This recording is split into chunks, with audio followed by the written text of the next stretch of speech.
is called Sweet Justice. The movie is in reference to child support. The concept is you've got caseworkers that work at a child support agency by day, but when they have a hard time collecting child support, they take matters into their own hands. So you trying to jack a brother? Oh, well, you catch on pretty fast, don't you? You know, it wasn't a hard topic when we started going into detail as to how we wanted the women to be portrayed. They were doing justice at first, legally trying to collect payment, trying to make sure that these children received the funding that they were supposed to receive from the parents, but then turn around and make them vigilante to actually go against the law.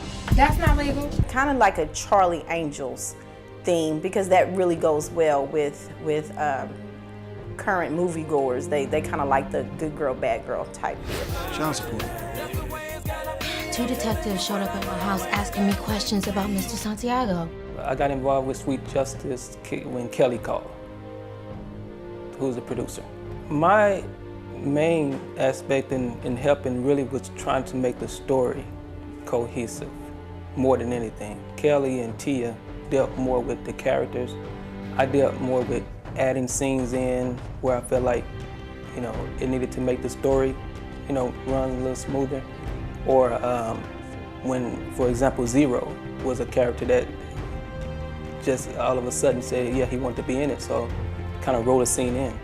We point out some laws that address, you know, child support that I'm sure a lot of people may not have been aware of. So, you know, we're trying to educate and entertain people at the same time. We started drafting the script in late October, well, early September, late October. We went into pre-production late October to early November, and then we actually started shooting 3 weeks out of before Christmas. So we started on the 2nd of December, and we wrapped the 19th. I was blessed to get a crew that came in and worked at a low scale.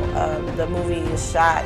I've had several people review it, and it's really no different from any other Hollywood type film, except you don't have the big budget scenes, the hospitals, the helicopter shots, the hundreds of crowds, you know, the crowds of people moving in and out. We didn't have any of that because, you know, budget just wouldn't allow. But for what we had, I think we did an awesome job with trying to pull off the concept and the message that we are trying to deliver to the audience. The message is that, you know, the kids are very important at the end of the day, that, you know, when you don't handle your responsibilities as an adult, by not paying child support, you know, the kids suffer. We also talk about some instances where the father was claimed to be the father, but was not the father. I mean, so we have those issues. There's so many issues with dealing with child support when we began to actually do research that you couldn't tell it all in a 90-minute movie. So hopefully we will have the opportunity to do it when we do the series.